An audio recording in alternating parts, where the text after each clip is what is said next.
Exam के दृष्टिकोण से हिंदी व्याकरण अहम रोल निभाता है। ठीक है, हिंदी में 40 से 45% वेटेज जो है हिंदी व्याकरण का रहता है, इसीलिए हम संपूर्ण हिंदी व्याकरण का ही वीडियो लेके आ गए हैं। एक ही वीडियो में संपूर्ण हिंदी व्याकरण आज हम देखेंगे, जिसमें हम लोग थ्योरी और प्लस ऑब्जेक्टिव दोनों देखने का प्रयास करेंगे। और ये हिंदी व्याकरण इतना इंपॉर्टेंट रखता है आपको एग्जाम के दृष्टिकोण से, अगर ये सिंगल वीडियो आप लोग अगर देख लेते हैं तो हमें नहीं लगता है इसके बाद अगर हिंदी व्याकरण के रिगार्डिंग आप लोगों को कोई वीडियो देखने की आवश्यकता है। ठीक है, रिवीजन के दृष्टिकोण से ये हम वीडियो लाए हैं। आप लोग का थ्योरी और प्लस ऑब्जेक्टिव दोनों हम लोग साथ कराएंगे, बस कंसिस्टेंसी के साथ आप लोग देखते जाइए। ठीक है, हम लोग सबसे पहले देखेंगे इसमें है वर्ण, विचार और उच्चारण संबंधी। सबसे पहले समझते हैं वर्ण क्या होता है। ठीक है, ध्यान रखिएगा, वर्ण उस मूल ध्वनि को कहेंगे जिसके खंड या टुकड़े नहीं किए जा सकते हैं। जैसे कि मान लीजिए अगर एग्जाम्पल के तौर पर अ लेते हैं तो अ का आप टुकड़े कर सकते हैं? नहीं कर सकते हैं। जैसे मान लीजिए आम लेते हैं तो आम का तो टुकड़ा कर सकते हैं, एक ठो आ हो जाएगा आज प्लस म हो जाएगा, लेकिन अ का तो टुकड़े नहीं कर सकते हैं, तो उसे ही वर्ण कहेंगे जिसके टुकड़े नहीं किए जा सकते हैं। ठीक है, सब। और इसी में एक और आता है वर्णमाला। ठीक है, तो वर्णमाला क्या होता है? तो वर्णों के व्यवस्थित रूप को वर्णमाला कहते हैं। हिंदी में कुल 50 वर्ण है, याद रखिएगा। हिंदी में कुल कितने वर्ण है? 50 वर्ण है, जिसमें से क्या है 13 ठो स्वर है। ठीक है, और 33 ठो व्यंजन है, और 4 जो है संयुक्त व्यंजन वर्ण है।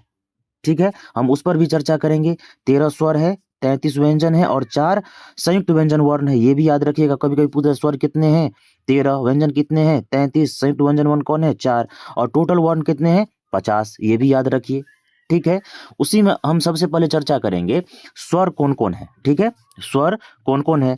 तो स्वर में आ जाते हैं अ, आ, हर्षी, दीर्घी, हर्षु, दुर्गु, री, ए, ऐ, ओ, औ, अंग, ये जितने भी है ये सभी स्वर के अंतर्गत आ जाते हैं 13। ठीक है, और व्यंजन कितने हैं? 33 है। तो जितने भी इधर बच गया सब क्या है? व्यंजन है, जिसमें से स्पर्श व्यंजन 25 ठो होते हैं, ये भी याद रखें। स्पर्श व्यंजन कितने होते हैं? 25 ठो होते हैं। अब हम बात करते हैं 4 जो होता है संयुक्त व्यंजन वर्ण होता है, वो कौन कौन है? उसमें भी होता है अंतस्थ, उष्ण और संयुक्त। क्या होता है? अंतस्थ, उष्ण और संयुक्त। अंतस्थ के अंतर्गत आते हैं, अंतस्थ के अंतर्गत आते हैं य, र, ल, व, ये 4 ठो है अंतस्थ। ठीक है, उष्ण के अंतर्गत आते हैं तलाबे स, मूर्धन स, दंत स और ह। उसके बाद एक और आते हैं संयुक्त। तो संयुक्त के अंतर्गत कौन कौन आते हैं? अक्ष, तर, ज्ञ और री। क्या होता है? री। ठीक है, ये जो आते हैं ये सारे के सारे आप लोगों को अच्छे से नोट डाउन कर सकते हैं, याद कर सकते हैं। ठीक है, अब हम चलते हैं क्वेश्चन की ओर। ये समझ गए? ठीक है, उसमें भी होता क्या है, उच्चारण स्थान का भी, इसमें उच्चारण स्थान दोनों इंक्लूड है। तो उच्चारण स्थान भी पूछता है कभी कभी। उच्चारण स्थान, जैसे कोई भी वर्ड दे दिया, उसका उच्चारण स्थान किससे है? तो उच्चारण स्थान में याद रखिएगा हमेशा पूछा जाता है कंठ से, तालु से, मूर्धा से, दंत से, ओठ से। इतना हो गया एक ठो से। जबकि संयुक्त पूछा जाता है कंठ तालु से, कंठ ओष्ठ से, दंत ओष्ठ से, नासिक से।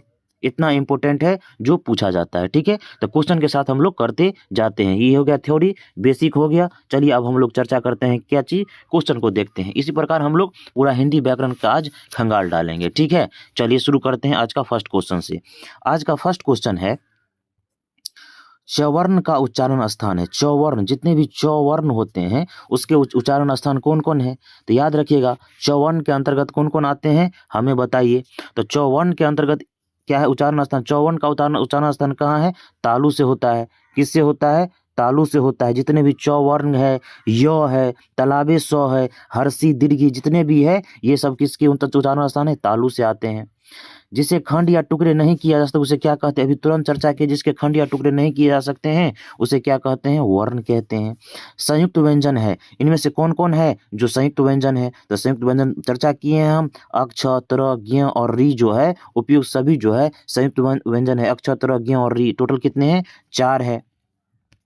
नेक्स्ट आइए, तलाबे सो वर्ण का उच्चारण स्थान है। तलाबे सो जो है उच्चारण स्थान कहाँ से होता है? तो तलाबे सो का उच्चारण स्थान होता है तालु से। तो से तलाबे, तलाबे सो, चलिए जैसे य, तलाबे सो, हर्षी, दीर्घी, जितने भी चौवर्ण होंगे सभी का उच्चारण स्थान तालु से होंगे। य का उच्चारण स्थान इसमें बोल रहा है य का उच्चारण स्थान आप लोग हमें बताइए। आप लोग जैसे अपने से खुद से सेल्फ करने का प्रयास कीजिए। जैसे कि य, इस टाइप से आपको करने का प्रयास कीजिएगा तो हो जाएगा। तो य भी तालु के स्थान जैसे य होते हैं, तालाबे सौ आते हैं, हर्षी आते हैं, दीर्घी आते हैं, जितने भी चौवर्ण आते हैं सभी तालु के अंतर्गत आते हैं। ठीक है, चलिए नेक्स्ट है क वर्ण का उच्चारण स्थान है। क वर्ण का उच्चारण स्थान है, यानी कि क वर्ण का जितने भी होते हैं सब किसके अंतर्गत आते हैं? कंठ के अंतर्गत आते हैं। जितने भी क वर्ण होंगे सब कंठ के अंतर्गत आएंगे। तो कंठ के अंतर्गत और कौन कौन आते हैं? तो जैसे अ आते हैं, आ आते हैं, विसर्ग आते हैं, ह आते हैं, ये सब कंठ के अंतर्गत आते हैं। ह का उच्चारण स्थान क्या हो जाएगा? कंठ, अभी तुरंत चर्चा किए हैं। अनुस्वार और विसर्ग अभी तुरंत चर्चा किए हैं। अनुस्वार और विसर्ग भी को क्या कहते हैं, लेकिन अनुस्वार और विसर्ग से पूछे तो ये भी आते हैं कंठ के अंतर्गत, कंठ से बोले जाते हैं। जबकि अनुस्वार और विसर्ग को क्या कहते हैं? तो अनुस्वार और विसर्ग को क्या कहते हैं? अयोगवाह के अंतर्गत आते हैं। क्या आते हैं? अयोगवाह के आते हैं। अनुस्वार और विसर्ग अयोगवाह के अंतर्गत होते हैं, क्योंकि यह न तो पूर्णतः स्वर होता है और न ही व्यंजन होता है, उसे ही अयोगवाह कहते हैं। ठीक है, नेक्स्ट है मूर्धन स, है ना, का उच्चारण स्थान क्या है? तो मूर्धन स का उच्चारण स्थान क्या हो जाएगा? मूर्धा। मूर्धन स तो मूर्धा, मूर्धन स तो मूर्धा। और मूर्धा से अंतर्गत और क्या कौन कौन आते हैं? तो आते हैं र आते हैं। कौन कौन आते हैं? र आते हैं, री आते हैं, जितने भी ट वर्ग है सभी आते हैं मूर्धा के अंतर्गत। चलिए 10 नंबर क्वेश्चन पे आइए। वर्ण कितने प्रकार के होते हैं? वर्ण कितने प्रकार के होते हैं? 2 प्रकार के होते हैं, स्वर वर्ण और व्यंजन वर्ण। स्वर्ण वर्णों की संख्या कितनी है? हम चर्चा किए हैं। स्वर्ण वर्ण की संख्या कितनी है? ऊपर भी हम लोग चर्चा किए हैं। कितने हैं? स्वर वर्ण की संख्या कितनी है? टोटल 11 है। व्यंजन वर्ण की संख्या टोटल कितनी है? तो व्यंजन वर्ण की संख्या टोटल कितने हो जाएंगे? व्यंजन वर्ण का बात बोल रहा है तो कितना हो जाएगा? 33। और स्वर वर्ण कितना हो जाएगा? 10 11 13, 13 ना होता है भाई, 13 हो जाएगा।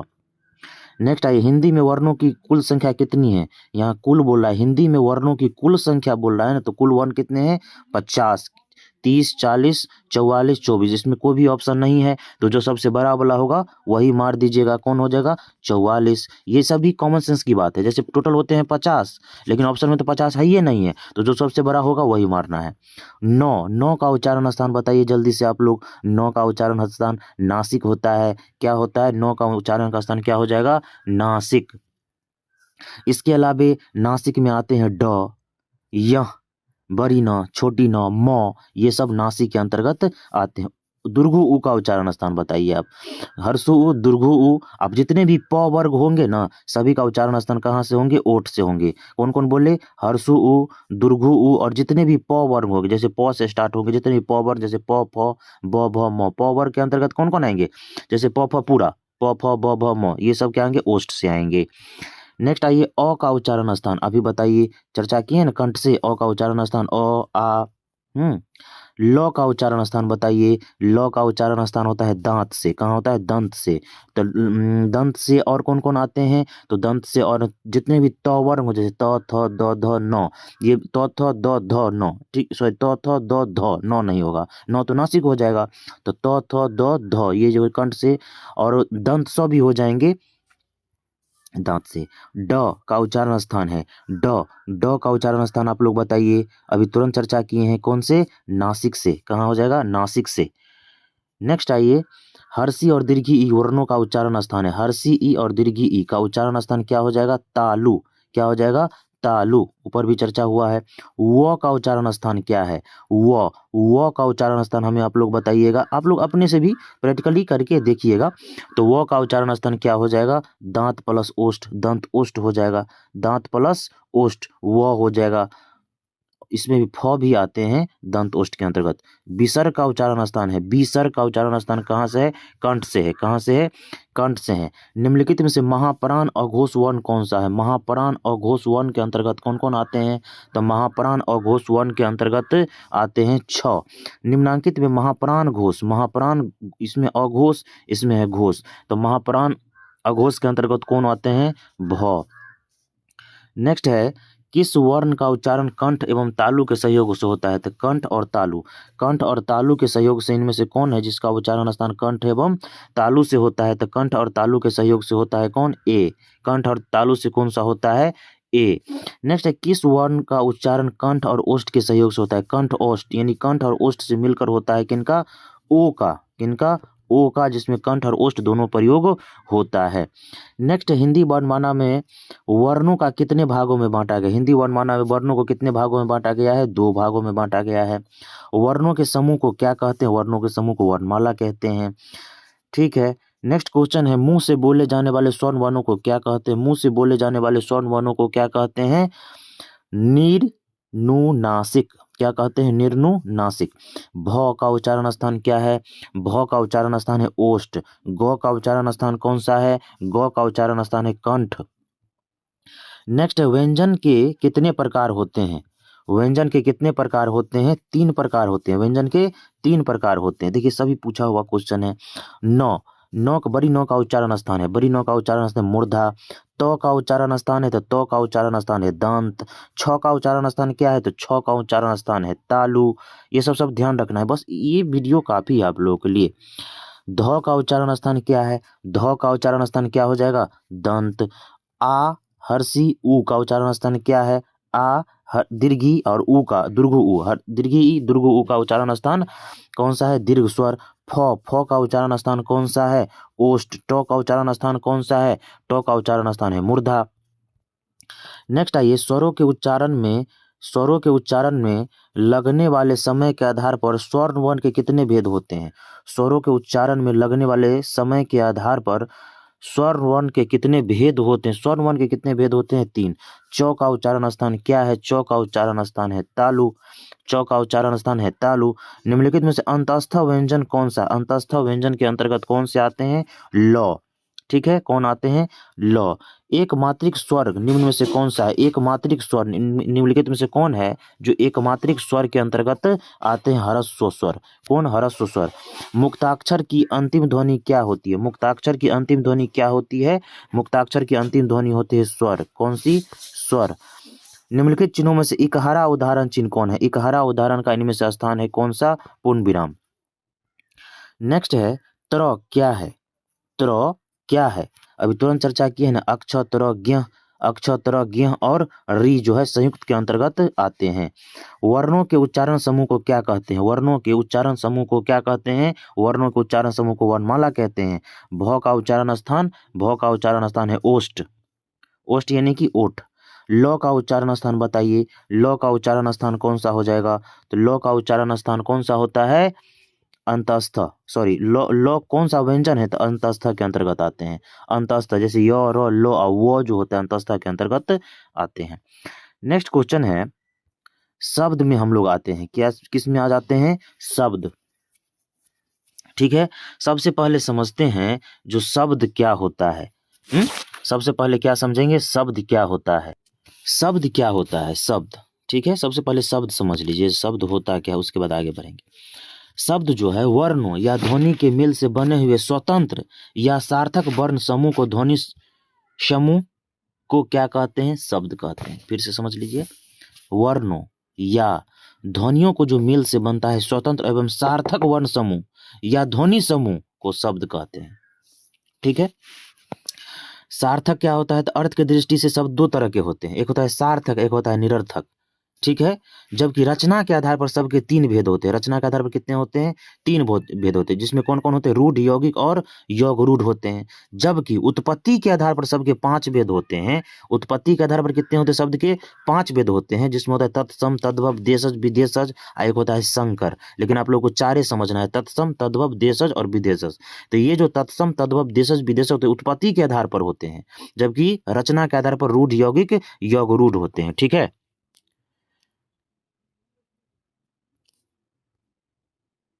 चलिए नेक्स्ट है तत्सम शब्द। क्या है? तत्सम शब्द। तत्सम क्या है? तत्सम शब्द है। तो तत्सम शब्द किसे कहते हैं? तत्सम मतलब होता है तत् जो सम, इसका अर्थ होता है समान, अर्थात जो संस्कृत में जो प्रयोग होता है वही हिंदी में भी प्रयोग होता है, उससे तत्सम कहते हैं। जबकि तद्भव क्या होता है? संस्कृत के बिगड़े हुए रूप को तद्भव कहते हैं। देशज क्या होता है? अपना ठेठी भाषा का जो प्रयोग होता है उसे देशज कहते हैं। और विदेशज क्या होता है? विदेशी भाषा का जो प्रयोग हम लोग करते हैं उसको विदेशज कहते हैं। ठीक है, सबसे पहले इसमें तत्सम शब्द देखते हैं। तो तत्सम शब्द इसमें कौन हो जाएगा? तो जो संस्कृत का हूबहू रूप होगा उसे ही तत्सम शब्द कहेंगे। तो इसमें कौन सा हो जाएगा? जैसे संस्कृत में पुत्र, तो पुत्र संस्कृत में भी सेम है, तो उसमें हो जाएगा पुत्र। तद्भव क्या होता है? संस्कृत के बिगड़े हुए रूप को तद्भव कहते हैं। तद्भव शब्द कौन है? जो संस्कृत में अलग प्रयोग होता है और हिंदी में अलग प्रयोग होता है। तो क्या हो जाएगा दूसरा का? पुत, कपुत और सपुत, उपयुक्त सभी हो जाएगा। इसमें क्या हो जाएगा? उपयुक्त सभी हो जाएगा। देशज क्या है? जो देसी भाषा के प्रयोग में, बोलचाल में प्रयोग होता है देशज, कि जैसे गाड़ी, लोटा, पगड़ी, ये सब सभी हो जाएगा। निम्नलिखित में से कौन सा शब्द रूढ़ है? रूढ़, यौगिक, यौगुट बोले तो रूढ़ कौन है इनमें से? पाठशाला है कि देश है कि अंबुज है कि जलज है? रूढ़ कौन है? सबसे पहले समझिए जो रूढ़ क्या होता है।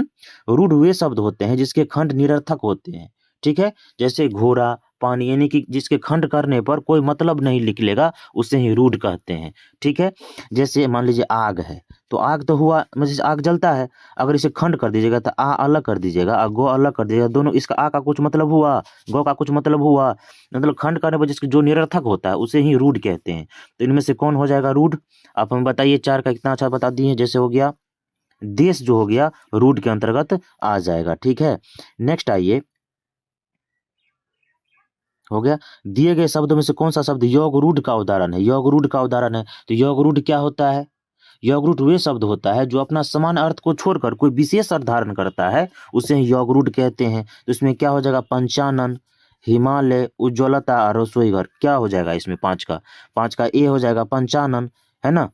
दिए गए शब्दों में कौन सा शब्द यौगिक का उदाहरण है? यौगिक।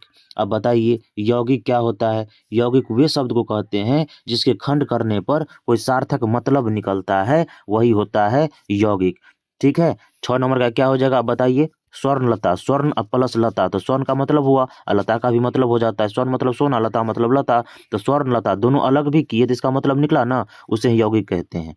लंबोदर शब्द समझिए, लंबोदर क्या है? लंबोदर गणेश जी का नाम है, तो कोई अपना अर्थ छोड़कर कोई विशेष अर्थ धारण कर लेता है, उसे यौगिक कहते हैं, है ना। उसे क्या कहते हैं? सॉरी, योग रूढ़ कहते हैं।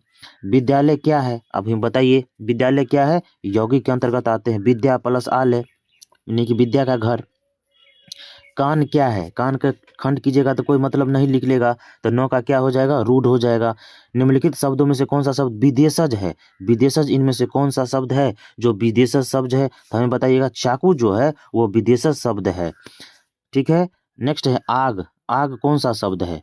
आग जो है वो कौन सा शब्द है? तो आग जो है तद्भव शब्द है, आग तद्भव शब्द है। खेत, खेत कौन सा शब्द है? बताइए। खेत हम लोग प्रयोग करते हैं, खेत, खेत कौन सा है? तद्भव शब्द है। पंख, पंख कौन सा शब्द है? पंख, पंख का यहाँ बात हो रहा है, तद्भव शब्द है। भिक्षा कौन सा शब्द है? भिक्षा, भिक्षा जो है तत्सम शब्द है। तत्सम जो संस्कृत और हिंदी दोनों समान अर्थ में प्रयोग होता है। कितना अच्छा से सब्जेक्टिव बता देते हैं, उसके बाद ऑब्जेक्टिव आराम से आप लोग देख लीजिए ना, कोई दिक्कत नहीं होगा। पिंजरा शब्द है, पिंजरा कौन सा शब्द है? देशज शब्द है। उत्पत्ति की दृष्टि से शब्द के कितने भेद होते हैं? ऊपर भी हम लोग बताए हैं थ्योरिटी में, कितने भेद होते हैं? 4। उत्पत्ति के आधार पर कितने होते हैं? 4, लेकिन ज्यादातर हम लोग 5 पढ़ते हैं, लेकिन 4 ही आप लोग पढ़िए, बोले थे ना, ठीक है। शंकर को हम लोग इग्नोर करेंगे। वाष्प क्या है? वाष्प क्या है? वो कौन सा है? वाष्प, वाष्प, वाष्प तत्सम है। आम्र शब्द क्या है? देखिए संस्कृत में आम्र होता है, जबकि हिंदी में आम होता है, तो क्या हो जाएगा? तत्सम हो जाएगा। नेक्स्ट आते हैं संज्ञा। सबसे पहले समझते हैं संज्ञा, ठीक है। संज्ञा के बारे में पहले डिटेल जानते हैं, उसके बाद हम लोग देखेंगे, ठीक है। संज्ञा क्या होता है? सबसे पहले ये समझिए संज्ञा। संज्ञा क्या होता है? किसी व्यक्ति, प्राणी, वस्तु, पदार्थ, भाव, स्थान के नाम को संज्ञा कहते हैं। संज्ञा के कितने भेद होते हैं? तो संज्ञा के 5 भेद होते हैं, याद रखिए। कौन कौन? व्यक्तिवाचक संज्ञा, जातिवाचक संज्ञा, समूहवाचक संज्ञा, द्रव्यवाचक संज्ञा और भाववाचक संज्ञा। संज्ञा में बस इतना ही जानना है, ठीक है। हम लोग देखते हैं, शुरू करते हैं क्वेश्चन से। पहला क्वेश्चन है, संज्ञा रूप से, मुख्य रूप से संज्ञा के कितने भेद होते हैं? हम कितना चर्चा किए हैं, संज्ञा के कितने भेद होते हैं। तो संज्ञा के इसमें आप लोगों को क्या हो जाएगा? 5। क्या हो जाएगा? 5, ठीक है। संज्ञा के कितने भेद होते हैं? 5। नेक्स्ट है, बुढ़ापे में इंसान बिल्कुल बच्चा बन जाता है। इस वाक्य में बुढ़ापा क्या है? बुढ़ापा क्या प्रदर्शित करता है? भाव प्रदर्शित करता है, भाव है जो बुढ़ापा है। बुढ़ापा को लोग देख सकता है, ऊपर से भाव स्पष्ट होता है कि ये बूढ़ा है, ठीक है। नेक्स्ट है, आजकल भारतीय पहनावे बदल गए हैं। इस वाक्य में पहनावा क्या है? पहनावा इंडिकेशन है, तो पहनावा क्या चीज करता है? पहनावा भाव बताता है। पहनावा से ही पता लग जाता है जी ये कौन सा है, क्या है, नहीं है, ठीक है। ईमानदारी सर्वोत्तम नीति है, इस वाक्य में honesty is the best policy, वाक्य में ईमानदारी कौन सी संज्ञा है? ईमानदारी जो है वो भी भाव के अंतर्गत आ जाता है। ईमानदारी दिखता थोड़े है, वो तो भाव से पता लगता है, आदमी के बिहेवियर से ना पता चलता है आदमी कैसा है, ठीक है। नेक्स्ट है, मुझे 2 किलो छीमी खरीदनी है, इस वाक्य में छीमी, छीमी कौन सी संज्ञा है? अब बताइए, छीमी जैसे मटर हो गया, मटर को आप एक साथ खरीद लेते हैं तो गिन पाइएगा कितना दे दिया, जैसे 10 किलो हमको खरीदना है तो कितना पीस मटर दे दिया पता चलेगा नहीं ना, तो क्या हो जाएगा, वो द्रव्य के अंतर्गत आ जाते हैं, जैसे आटा हुआ, चावल हो गया। सभा में अनेक नेता उपस्थित थे, इस वाक्य में सभा कौन सी संज्ञा है? जैसे सभा हुआ तो भीड़ को इंडिकेशन करता है, भीड़ मतलब समूह को इंडिकेशन करता है, समूहवाचक के अंतर्गत आ गया। टेम्स इंग्लैंड की गंगा है, टेम्स जो इंग्लैंड की गंगा, इस वाक्य में गंगा क्या है? तो गंगा आप समझते हैं हमारी पवित्र नदी है, क्या है? एक जाति है जिससे नाम का बोध होता है, जातिवाचक संज्ञा। रामचरितमानस हिंदुओं की बाइबिल है, इस वाक्य में बाइबिल कौन सी संज्ञा है? तो बाइबिल कौन सी संज्ञा है? नाम है, तो व्यक्तिवाचक संज्ञा हो गया। नेक्स्ट है, राम और श्याम में मित्रता है, इस वाक्य में मित्रता, मित्रता क्या प्रकट करता है? मित्रता जो है भाव प्रकट करता है, ठीक है। धूप बहुत कड़ी है, इस वाक्य में धूप क्या है? इस वाक्य में धूप क्या चीज को प्रकट करता है? धूप भी भाव को प्रकट करता है। सोना बहुत चमकीला होता है, इसमें सोना क्या है? सोना क्या है? सोना को हम लोग काउंट नहीं कर सकते हैं, तो द्रव्यवाचक संज्ञा के अंतर्गत आ जाता है। भाववाचक संज्ञा का उदाहरण है, भाववाचक संज्ञा का उदाहरण कौन है? सर्दी, कौन है? सर्दी। मित्र शब्द का भाववाचक, मित्र के भाव मित्रता, मित्र का भाव क्या हो जाएगा? मित्रता, ठीक है, या मैत्री, नहीं मित्रता, ठीक है। मैदान में सभा हो रही है, यहाँ सभा कौन, जैसे ही सभा का बात हुआ क्या हो जाएगा? समूह का इंडिकेशन है। कलम शब्द कौन सा है? कलम, कलम किसके अंतर्गत आते हैं? एक प्रकार की जाति के अंतर्गत आते हैं, पूरे कलम का बोध हो जाता है तो जाति के अंतर्गत आ जाते हैं, जैसे मानव जातिवाचक के अंतर्गत आ जाएंगे। सभा समूहवाचक, ठीक है। भाववाचक संज्ञा निम्न में से कौन सा है जिसे भाव प्रकट होता है? तो हो जाएगा बुढ़ापा। सुरेश कौन सा शब्द है? तो सुरेश क्या हो जाएगा? व्यक्ति का नाम हो जाएगा।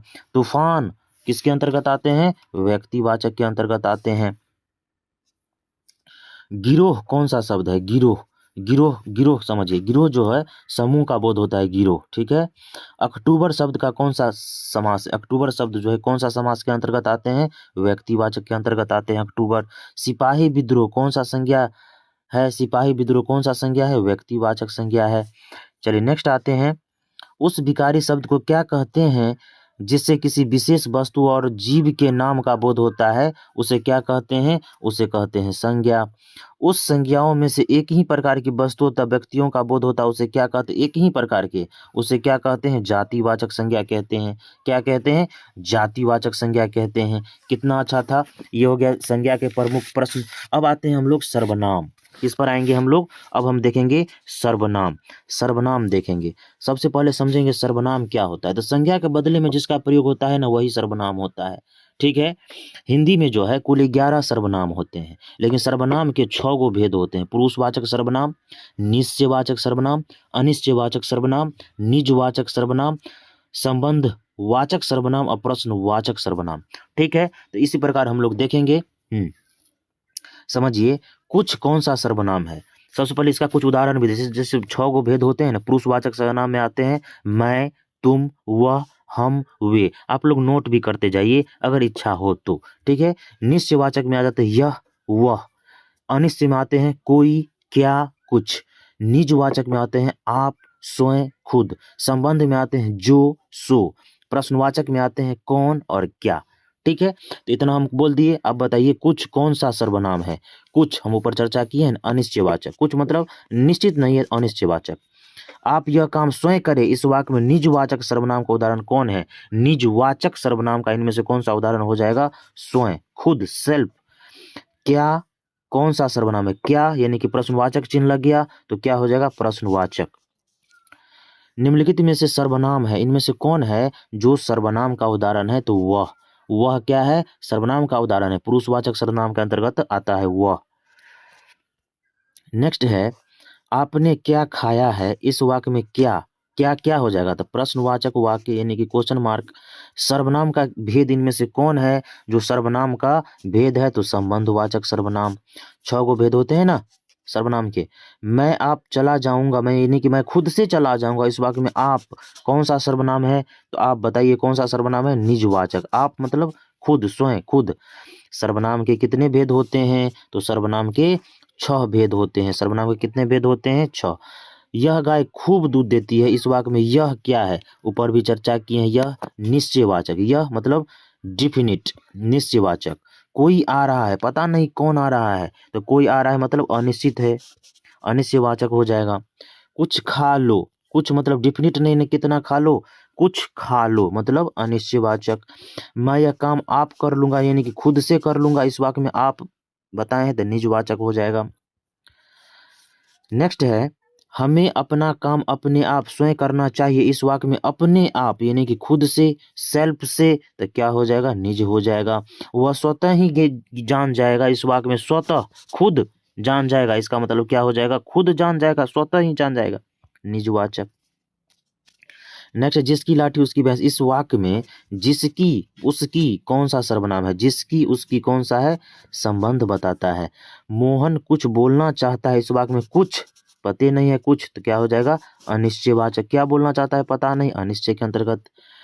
इसमें निजवाचक सर्वनाम का उदाहरण कौन है? निजवाचक सर्वनाम का उदाहरण इसमें से कौन है? निज मतलब खुद, आप, निज मतलब खुद, आप। अब हम चलेंगे विशेषण का देखेंगे। सबसे पहले समझेंगे हम लोग जो विशेषण क्या होता है। तो जो संज्ञा और सर्वनाम का विशेषता बताता है वही विशेषण है। क्या बोले? जो संज्ञा और सर्वनाम का विशेषता बताता है वही विशेषण है। विशेषण का मुख्यतः 4 भेद होते हैं। विशेषण के मुख्यतः कितने भेद होते हैं? 4। कौन कौन? संख्यावाचक विशेषण, परिमाणवाचक विशेषण, गुणवाचक विशेषण और सर्वनामिक विशेषण। ठीक है, 4 भेद हुए। और विशेषण क्या होता है? जो संज्ञा और सर्वनाम का बदले में जिसका प्रयोग होता है, जो संज्ञा और सर्वनाम की विशेषता बताता है, उसे क्या कहते हैं? विशेषण कहते हैं। ठीक है, क्वेश्चन पे आते हैं। विशेषण के भेद, इनमें से कौन है जो विशेषण के भेद है? हमें बताइए। तो इनमें से विशेषण के भेद कौन है? परिणामवाचक, परिमाणवाचक। क्या हो जाएगा? ये विशेषण के भेद हैं। ठीक है, तो क्या हो जाएगा? 5 का सी हो जाएगा, परिमाणवाचक। ठीक है, परिमाणवाचक विशेषण।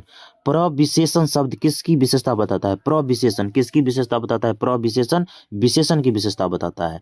गुणवाचक विशेषण कौन है? गुणवाचक विशेषण के अंतर्गत आते हैं अच्छा। ठीक है, ये गुण है, गुण को प्रदर्शित करता है। अधिक, अधिक कौन सा विशेषण हो जाएगा? अधिक मतलब क्या है? कोई चीज का परिमाण बताता है, तो परिमाणवाचक विशेषण। वह अच्छा लड़का है, वाक्य में किस विशेषता का प्रयोग किया जाता है? वह अच्छा लड़का है, गुण को बताता है, तो गुणवाचक। नेक्स्ट आइए, थोड़ा नमक, पता नहीं है क्या? थोड़ा मतलब परिणाम हो जाएगा, थोड़ा, थोड़ा मात्रा में, तो क्या हो जाएगा? परिमाण। विशेषण के मुख्यतः कितने भेद होते हैं? कितने भेद होते हैं विशेषण के? 4 भेद होते हैं। नेक्स्ट क्वेश्चन क्या बोलता है? रामचरितमानस में अनेक मर्मिक प्रसंग आए हैं, इस वाक्य में विशेषण पद चुनिए। विशेषण क्या है? इसमें मर्मिक प्रसंग आए हैं। क्या है? मर्मिक प्रसंग आए हैं, बहुत ही दुखद दुखद घटना सब हुए हैं। बरसात में मेरे नगर की स्थिति नरकीय हो जाता है, इस वाक्य में विशेषण पद, तो विशेषण क्या है? नरकीय, दुर्गति। नेक्स्ट है परिमाणवाचक विशेषण है। परिणाम मतलब कुछ मात्रा में, यानी कि थोड़ा सा। रुचि शब्द का विशेषण क्या है? रुचि, इंटरेस्ट का विशेषण क्या हो जाएगा? रुचि शब्द का विशेषण रुचिये हो जाएगा। विशेषता ना रुचिये हो जाएगा। ठीक है, नेक्स्ट है 4 गज मलमल, कौन सा विशेषण है? 4 गज मलमल कौन सा विशेषण है? परिमाण। निम्न में से नरक शब्द का विशेषण क्या हो जाएगा? नरक शब्द का ऊपर भी देखे हैं ना, नरकीय। जो संज्ञा या सर्वनाम की विशेषता बताए उसे क्या कहते हैं? उसे विशेषण कहते हैं। तालु शब्द का विशेषण क्या होता है? तालु शब्द का विशेषण हो जाता है तालव्य, तालव्य। नेक्स्ट है 50 हाथी, किस विशेषण का उदाहरण है? 50 हाथी किस विशेषण का उदाहरण है? 50 हाथी संख्यावाचक विशेषण का उदाहरण है। उपेक्षा शब्द का विशेषण क्या है? उपेक्षा शब्द का विशेषण है उपेक्षित। क्या हो जाएगा? उपेक्षा का उपेक्षित। नेक्स्ट क्वेश्चन है, हम लोग क्रिया आएंगे। क्या चीज आएंगे? क्रिया। ठीक है, क्रिया आप लोग जानते हैं, टेंस, सॉरी, क्रिया वर्ब है। तो वर्ब हम सब समझते हैं। तो उसमें क्वेश्चन क्या है? मोहन घर पहुंच गया, इसमें पहुंच गया किस प्रकार का क्रिया है? पहुंच गया संयुक्त है, पहुंच गया कौन सा क्रिया है, संयुक्त है। किस वाक्य में सकर्मक क्रिया का प्रयोग हुआ है, सकर्मक और अकर्मक क्रिया है ना, उसमें सकर्मक इनमें से कौन, पॉजिटिव सकर्मक कौन हो जाएगा, मीना ने चिट्ठी लिखी। नेक्स्ट है मैंने रुपये दिलवाए, इस वाक्य में दिलवाएं कौन सी प्रक्रिया है, दिलवाएं जो है प्रेरणार्थक क्रिया है। कर्म के अनुसार क्रिया के कितने भेद होते हैं, कर्म के अनुसार क्रिया के 2 भेद होते हैं। व्युत्पत्ति के आधार पर क्रिया के कितने भेद होते हैं, व्युत्पत्ति के आधार पर क्रिया के 2 भेद होते हैं। यौगिक क्रिया के कितने भेद होते हैं, यौगिक क्रिया के कितने भेद होते हैं, 4। कितने, 4। क्रिया से अगर क्वेश्चन पूछे जाते हैं, इससे ज्यादा नहीं पूछे जाएंगे। अब हम लोग आते हैं वाच्य, किस पर आते हैं, वाच्य। वाच्य में बस 4-5 क्वेश्चन पूछे जाते हैं जो हम लगा देते हैं। वाच्य के कितने भेद होते हैं, तो वाच्य के 3 भेद होते हैं, वाच्य के 3 भेद होते हैं, याद रखिएगा।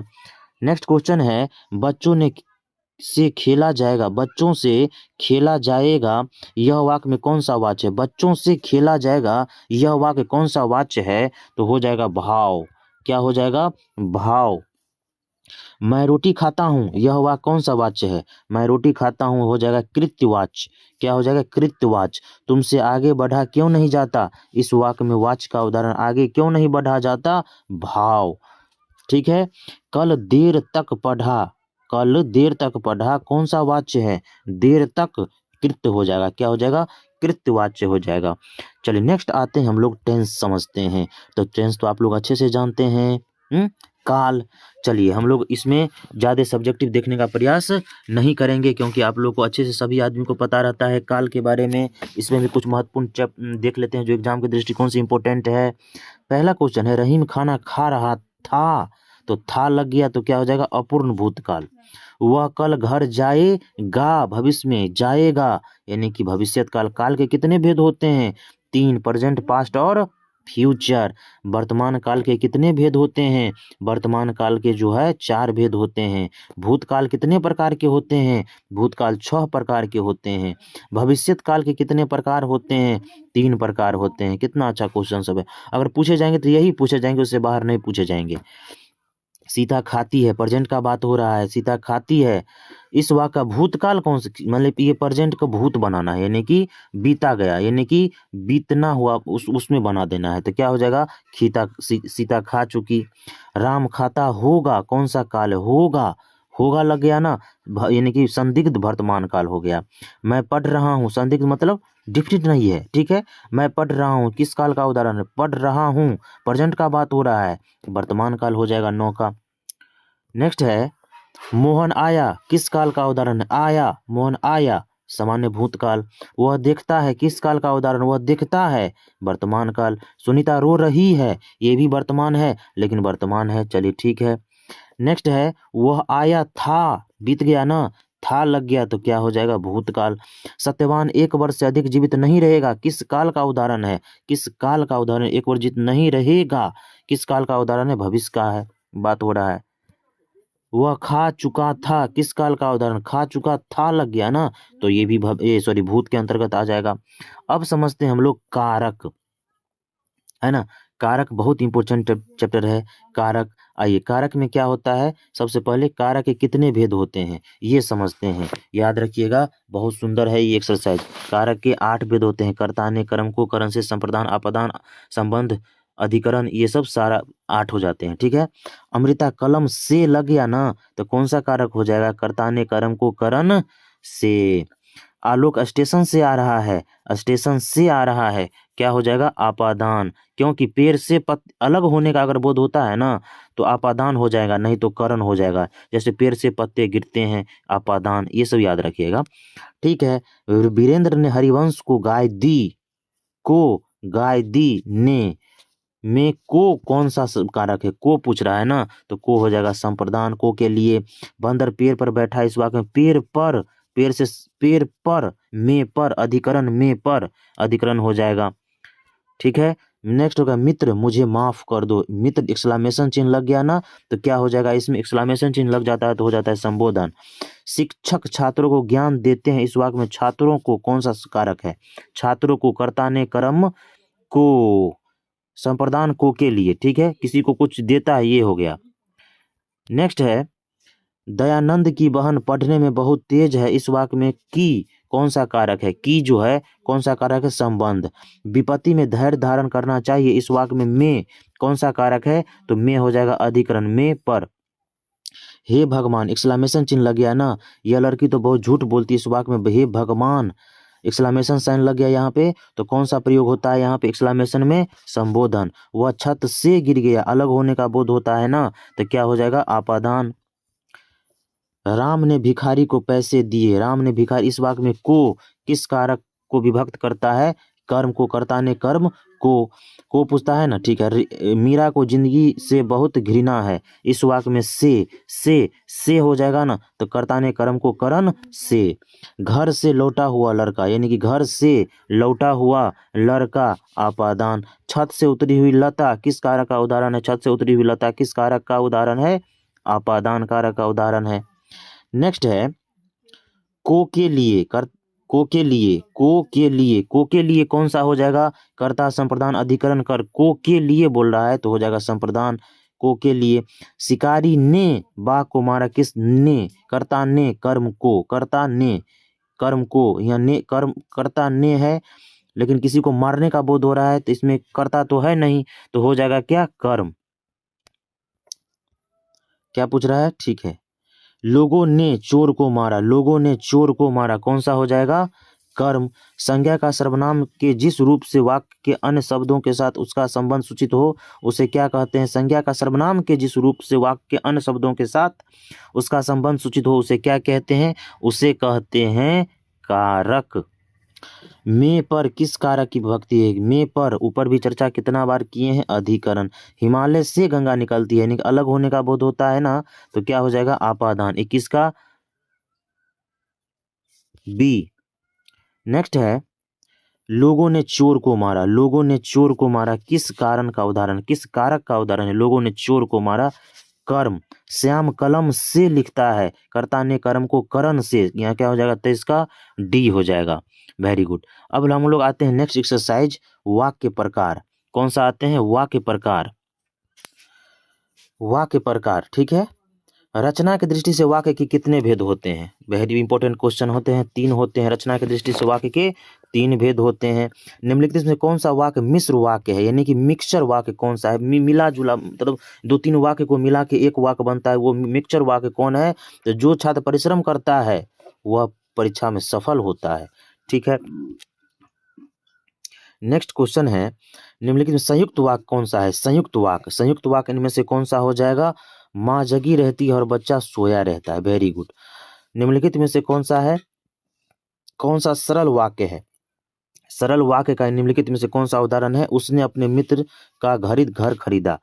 नेक्स्ट है, इससे बाहर करने की आवश्यकता नहीं है मेरे भाई, आप लोगों को आराम से आप लोग एक वीडियो देख लेना। निम्नलिखित वाक्य में से कौन सा वाक्य मिश्र वाक्य है? मिश्र वाक्य का इनमें से कौन सा उदाहरण हो जाएगा? उसने कहा कि मैं नेता हूँ। निम्नलिखित में से निम्नलिखित वाक्य में कर्मवाच्य कौन सा है? कर्मवाच्य, कर्मवाच्य का उदाहरण है मोहन से पुस्तक पढ़ी नहीं जाती। नेक्स्ट है निम्नलिखित वाक्य, निम्नांकित वाक्यों में संयुक्त वाक्य। संयुक्त वाक्य ऊपर भी चर्चा किए हैं, माँ सोई और शिशु खेल रहा है, या माँ जग रही है, बच्चे सो रहे हैं। सरल वाक्य का उदाहरण बताना है। सरल वाक्य का उदाहरण हो जाएगा अखिलेश्वर गीत गाता आ रहा है। चलिए नेक्स्ट है निम्नलिखित में से सरल वाक्य। सरल वाक्य ऊपर भी चर्चा किए हैं। सरल वाक्य कौन हो जाएगा? दया निधान प्रतिभाशाली छात्र है। संधि विच्छेद, वेरी इंपॉर्टेंट। संधि विच्छेद हम लोग देखेंगे। संधि विच्छेद मतलब क्या होता है? संधि विच्छेद का मतलब होता है तोड़ कर बनाना। संधि विच्छेद का मतलब क्या होता है? तोड़ कर बनाना। संधि विच्छेद बहुत पूछे जाते हैं आप लोगों के एग्जाम में, इसलिए संधि विच्छेद से कोई कॉम्प्रोमाइज नहीं करना है। हम अच्छे से संधि विच्छेद को देखेंगे, ठीक है। सबसे पहले समझते हैं संधि क्या होता है, ठीक है। तो 2 अक्षरों के आपस में मिलाने से उनके रूप और उच्चारण में परिवर्तित हो जाता है, या 2 वर्णों के मेल से बने हुए विकार को संधि कहते हैं। जैसे मान लीजिए गण यहाँ क्या है? मान लीजिए यहाँ पर गणेश है, क्या है? गणेश है। गणेश, तो गणेश किससे मिलकर बना है? गण प्लस इस किससे बना है, गण आ प्लस इससे मिला है तो गणेश हो गया। इसी प्रकार का होता है, ठीक है। संधि के 3 भेद होते हैं, स्वर, व्यंजन और विसर्ग, याद रखिए, इतना याद रखना है संधि में। हम लोग शुरू करते हैं, देखते हैं, ठीक है। वैसे अगर स्वर संधि का बात कीजिएगा तो उसका भी 5 भेद होते हैं, उतना आप लोग डीपली नहीं जाना है, बस इतना ऑब्जेक्टिव देख लीजिए, आपका काम हो जाएगा। चलिए, जलाशय का संधि विच्छेद क्या हो जाएगा, जलाशय, जलाशय का संधि विच्छेद होता है जल प्लस आशय, जल प्लस आशय। उत्जोरनत, उत्जोरनत यानी कि उन्नत हो जाएगा। देखिए कितना सुंदर सुंदर क्वेश्चन है, इससे बाहर पूछ भी नहीं करेगा, ये गारंटी है। तो 10th और 12th दोनों के लिए रामबाण है। कोई भी एग्जाम जैसे SSC GD में हिंदी पूछता हो, ये वीडियो है उसके लिए टॉनिक का काम करेगा। हिमालय का संधि विच्छेद, हिम प्लस आलय, कहाँ है हिम प्लस आलय, खोजिए C नंबर में। अत्यधिक, अति, अति हो जाएगा, अति जोर अधिक, यानी कि क्या हो जाएगा, अत्यधिक, अति जोर अधिक, ठीक है, अति जोर अधिक, अत्यधिक। नयन, ने जोर अन, याद रखिएगा ये सब, नयन क्या हो जाएगा, ने जोर अन। पवन, पो जोर अन। परोपकार, पर जोर उपकार, ये भी याद रखिएगा, परोपकार, पर जोर उपकार। संधि में क्या होता है, संधि में क्या होता है, संधि में टूट फूट होता है, मतलब विच्छेद होता है। नेक्स्ट है अ प्लस ए में कौन सा अक्षर बनेगा, अ प्लस ए से कौन सा अक्षर बनता है, अ प्लस ए से कौन सा अक्षर बनेगा, ए, है ना, ए, अ, ए, ठीक है। परम जोर औसत, परमौसत, कौन सा संधि है, कौन सा संधि का, यानी कि ये स्वर संधि में कुछ होगा तो स्वर संधि में कौन सा होगा, वृद्धि संधि। अति जोर अंत, अत्यंत हो जाएगा, क्या हो जाएगा, अति जोर अंत, अत्यंत, यानी कौन सा हो जाएगा, 10 का C हो जाएगा। नेक्स्ट है अ जोर सॉरी ई जोर अ में क्या बनेगा, ई जोर अ से क्या बनेगा, आप लोग अपने भी कर करके देख लिए, प्रैक्टिकली करके देखिए क्या बनेगा, य बनेगा। ने जोर अन, नयन, कौन सा संधि है, स्वर संधि के अंतर्गत आता है ये, कौन सा संधि है, नयन अयादि संधि है। दिक जोर अंबर, दिगंबर, क्या हो जाता है, दिक जोर अंबर होता है क्या, दिगंबर। नेक्स्ट है दिक जोर गज, कौन सा संधि है, दिग्गज, कौन सा संधि है, दिग्गज जो है व्यंजन संधि है। परीक्षा, परि जोर इच्छा, परि जोर इच्छा, ध्यान रखना है हर्षीकार होगा, क्या होगा, हर्षीकार होगा, दीर्घिकार नहीं मारिएगा, परि हर्षीकार, हर्षीकार प्लस दीर्घिकार, ठीक है। नेक्स्ट है पीताम्बर, पित्त जोर अंबर, पीताम्बर का क्या होता है, पित्त जोर अंबर। रामायण का संधि विच्छेद क्या होगा, रामायण का हो जाता है राम जोर अयन, आयन नहीं मारेगा, राम जोर अयन। नेक्स्ट है लंबोदर, कौन सा संधि है, लंबोदर, लंबोदर का संधि विच्छेद क्या हो जाएगा, हो जाएगा लंब जोर उदर। स्वागत, सु जोर आगत, क्या हो जाएगा, सु जोर आगत हो जाएगा। नेक्स्ट है विद्यालय की संधि विच्छेद, विद्या प्लस आलय। ज्योतिर्गमय का उदाहरण है, ज्योतिर्गमय में कौन सा संधि का उदाहरण है, ज्योतिर्गमय में विसर्ग संधि का, ज्योति विसर्ग लग जाएगा। स्वर संधि का उदाहरण कौन सा है, स्वर संधि का उदाहरण इनमें से कौन सा नहीं है बोल रहा है ना, तो स्वर संधि का उदाहरण नहीं कौन हो जाएगा, वाक्पति। स्वर संधि का उदाहरण है, नहीं है वाक्पति, जबकि है कौन हो जाएगा, बधुत्व। दुर्गंध शब्द का संधि विच्छेद क्या होगा, दुर्गंध शब्द का संधि विच्छेद होगा दुह जोर गंध विसर्ग संधि। संगम शब्द का संधि विच्छेद क्या हो जाएगा, सम जोर गम संगम। अंतःपुर, अंतःपुर का संधि विच्छेद क्या हो जाएगा, अंतः जोर पुर, अंतःपुर। शब्द का संधि मनोहर शब्द का, मनोहर, मनः जोर हर विसर्ग संधि 27 का B हो जाएगा, ठीक है। संधि के कितने भेद होते हैं, 3 ठो, स्वर, व्यंजन और विसर्ग। महोजस्वी का संधि विच्छेद, महोजस्वी का संधि विच्छेद क्या हो जाएगा, महा जोर ओजस्वी। पीताम्बर शब्द का संधि विच्छेद क्या होगा, पीताम्बर शब्द का संधि विच्छेद हो जाएगा पित्त जोर अंबर। पंचम शब्द का संधि विच्छेद होगा पम जोर चम, याद रखिए कितना अच्छा अच्छा है, यही से पूछा जाता है ना भाई। स्वार्थ का संधि विच्छेद क्या है, स्वार्थ, स्वार्थ का संधि विच्छेद हो जाएगा सु जोर अर्थ। संधि में किनका प्रयोग होता है, संधि में किनका प्रयोग होता है, संधि में किसका प्रयोग होता है, संधि में 2 वर्णों का प्रयोग होता है। यद्यपि शब्द का संधि विच्छेद क्या होता है, यदि जोर अपि, यद्यपि का क्या होता है, यदि जोर अपि। पयोधर शब्द का पयः जोर धर विसर्ग संधि के अंतर्गत आते हैं। चलिए नेक्स्ट है संधि का समान अर्थ क्या होता है, संधि का समान होता है, संधि का, संधि मतलब मेल, संधि का मतलब क्या होता है, मेल, जुटना। चलिए नेक्स्ट आते हैं हम लोग विलोम शब्द, तो विलोम तो आप लोग अपने से कर लीजिएगा, जैसे उल्टा, विलोम मतलब उल्टा, तो रात का दिन, यही सब आप कर लीजिएगा विलोम। हम आते हैं सबसे अच्छा हम लोग आते हैं ये भी कर लीजिएगा, पर्यायवाची भी कर लीजिएगा आप लोग, पर्यायवाची से बहुत पूछा जाता है। जैसे दूध का क्या होता है, तो दूध का होता है क्षीर, ये सब भी याद रखिएगा पर्यायवाची। हम चलते हैं सीधे डायरेक्ट समास की तरफ, जिससे बहुत ज़्यादा पूछा जाता है। उपसर्ग प्रत्यय हिंट दे देते हैं, याद रखिएगा। उपसर्ग जो है, उपसर्ग पहले रहता है, क्या होता है, उपसर्ग पहले, ठीक है, उपसर्ग पहले लगता है। जैसे गैर हाजिरी, क्या है, गैर हाजिरी, तो इसमें क्या हो जाएगा, गैर, उपसर्ग पहले लगता है, ये याद रखिए। और एक होता है प्रत्यय, तो प्रत्यय जो होता है वह बाद में लगता है, प्रत्यय जो है वह बाद में लगता है, ये भी याद रखिएगा। तो उपसर्ग पहले और प्रत्यय बाद में, जैसे बिल्कुल, तो क्या हो जाएगा, बी, ये सब याद रखिएगा, ठीक है, या बिल, जे भी हो। उसके बाद आते हैं प्रत्यय, तो प्रत्यय बाद में, जैसे फैलाव, तो अंतिम में आव है, तो अंतिम में क्या हो जाएगा, आव। तो इन्हीं को उपसर्ग पहले और प्रत्यय बाद में लगता है। Very good. उपसर्ग प्रत्यय आप लोग अच्छे से देख लीजिए, इस वाली नहीं पूछता है। कुछ समास हम लोग देख लेते हैं, क्या देख लेते हैं, समास, जिससे बहुत ज़्यादा क्वेश्चन पूछे जाते हैं। समास से बहुत ज़्यादा क्वेश्चन पूछे जाते हैं, समास से और इनके भेद से बहुत ज़्यादा क्वेश्चन पूछे जाते हैं, इसलिए समास को हम लोग इग्नोर नहीं कर सकते हैं। सबसे पहले समझते हैं समास क्या होता है, क्या समझेंगे, समास। समास जो होता है, दो या दो से अधिक जब पद अपने विभक्त चिन्ह या अन्य शब्दों को छोड़कर एक पद हो जाता है, वही समास होता है। जैसे राजा की कन्या, हम लिखते हैं राजा की कन्या, बराबर क्या होगा, राजकन्या भी लिख सकते हैं, तो यही समास है। और समास के 7 ठो भेद होता है, याद रखिएगा। कितने भेद होता है समास को, 7 ठो भेद होता है। कौन सा, तत्पुरुष, कर्मधारय, बहुब्रीहि, अव्ययी भाव, द्विगु, द्वंद्व और नए समास, ठीक है। नए समास से बहुत कम पूछा जाता है, लेकिन 7 ठो होता है, समझ गए ना, ठीक है। साथ चलते हैं और करते जाएंगे, ठीक है। पहला क्वेश्चन है मुंह तोड़। मुंह तोड़ जो है वो हो जाता है तत्पुरुष समास, क्या हो जाता है, तत्पुरुष समास। तत्पुरुष समास होता है जिस समास में अंतिम शब्द यानी कि उत्तर पद प्रधान होता है, उसे क्या बोलते हैं हम लोग, तत्पुरुष समास, जिसका अंतिम पद प्रधान होता है। जैसे मुंह तोड़, तो तोड़ जो है तोड़ दिया, मुंह उसका तोड़ना, तोड़ना अंतिम पद है, प्रधान होता है, तत्पुरुष समास कहलाता है। जैसे दूसरा में है नीलकंठ, क्या है दूसरा में, नीलकंठ, कौन सा समास है, तो याद रखिएगा, नीलकंठ जो है बहुब्रीहि समास है, यानी कि कोई अपना अर्थ को छोड़कर कोई विशेष अर्थ धारण करता है, उसे नीलकंठ कहते हैं। जैसे शंकर जी का नीलकंठ नाम है ना, तो नीलकंठ से आप लोग क्या समझ, शंकर जी समझ आते हैं। तो नीलकंठ जो अपने अर्थ को छोड़कर कोई विशेष अर्थ धारण कर लेता है, वही बहुब्रीहि समास है। नेक्स्ट है मुंह चोर में कौन सी समास है। मुंह चोर में जो है तत्पुरुष समास होता है, चोर अंतिम पद प्रधान है, तत्पुरुष समास। गंगा जल में कौन सा समास है, तो गंगा जल में भी तत्पुरुष समास है। गंगा जी का तो है, ठीक है, लेकिन क्या, तो जल यानी कि अंतिम पद प्रधान है, तत्पुरुष समास।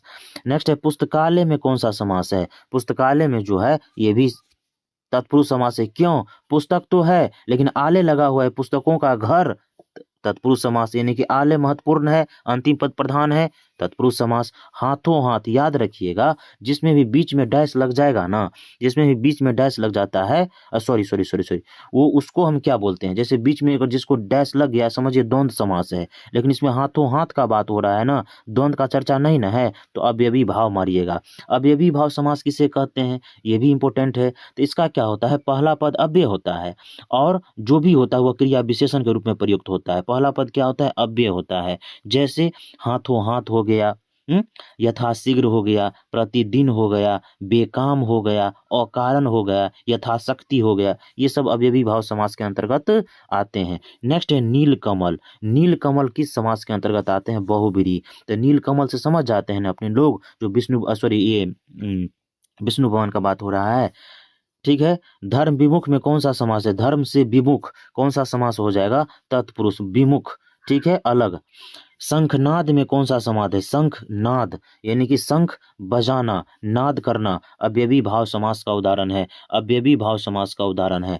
नेक्स्ट है चंद्रशेखर में कौन सा समास है, चंद्र में शेखर, बहुब्रीहि समास। चंद्रशेखर यानी कि जिसके शिखर पर चंद्र हो, शिव जी बिना पानी, माता सरस्वती का बात हो रहा है तो बहुब्रीहि समास। लोटा डोरी बीच में लग गया ना तो द्वंद्व समास हो जाएगा, 12 का डी हो जाएगा। लोटा डोरी याद रखिएगा, जैसे माता डैश पिता, बीच में डैश लग गया ना द्वंद्व समास, जिसमें बीच में डैश लगा मारिएगा द्वंद्व। दाल भात भाई बहन। सभा भवन में कौन सा समास है? सभा के लिए भवन यानी कि क्या हो जाएगा? तत्पुरुष। भवन इंपोर्टेंट है, अंतिम पद प्रधान है। शोकाकुल, शोक से व्याकुल, कौन सा समास हो जाएगा? तत्पुरुष समास। 10 मुख कौन सा समास हो जाएगा? 10 मुख कौन सा समास हो जाएगा? 10 मुख यानी कि रावण, बहुब्रीहि समास हो गया। 10 मुख से इंडिकेशन होता है ना रावण का। नीलांबर, नीला हो अंबर जिसके, यानी कि क्या हो जाएगा नीलांबर में? बहुब्रीहि समास। हिमालय, हिम में हिम जोड़ आले, कौन सा समास है? हिमालय। हिम जोड़ आलय यानी कि तत्पुरुष समास। हम एक बार समास को